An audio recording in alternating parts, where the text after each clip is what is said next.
The country's leader making a global appeal for funding in wake of climate change for small island states like the Bahamas. Clint Watson tells us the Prime Minister addressed the United Nations 2014 Climate Change Summit in New York City today, where he informed the prestigious body of world leaders that vulnerable nations like the Bahamas were tired of all the talk and now is demanding action.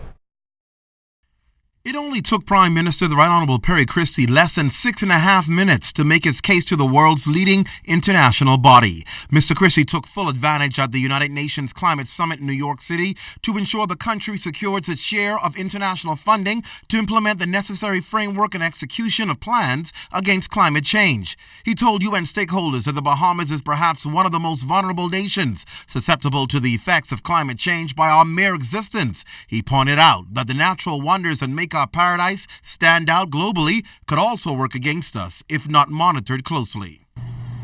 80% of my nation's landmass will be lost if the sea level rises 1.5 meters.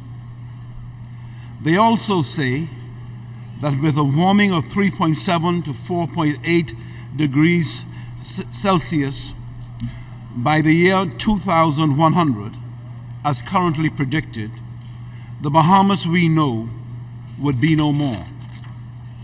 It is therefore with this sense of urgency that I address you today.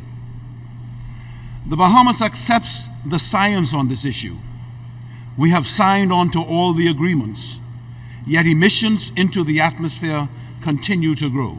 In the same vein, the nation's leader also called for financial assistance so that small island nations like the Bahamas, most vulnerable by its very nature, can achieve the level of global sustainable development that is required. The Bahamas welcomes the progress of the Green Climate Fund and calls for accelerating its operationalization so that the fund is ready to start disbursing resources by the Paris Summit in 2015.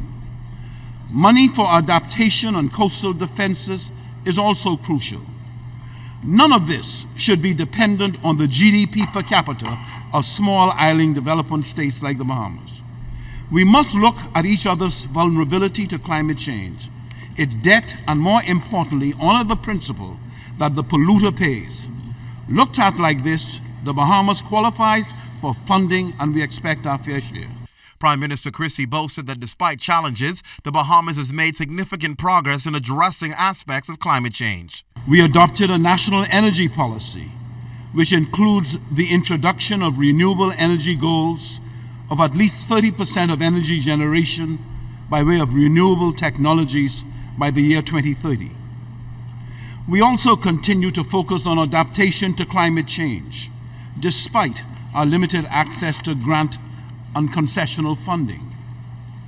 We have identified the national policy for adaptation to climate change and work steadily toward implementation with civil society and other key partners.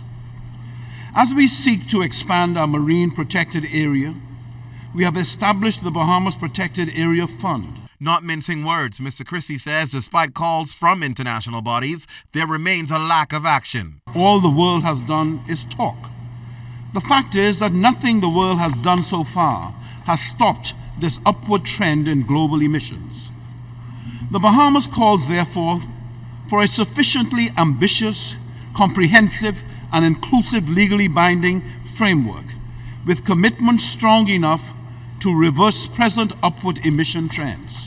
Prime Minister Christie made it clear to the august body of some 120 leaders of nations that the survival of small island developing states must be the benchmark for the 2015 Climate Change Agreement. Clint Watson, ZNS Network News.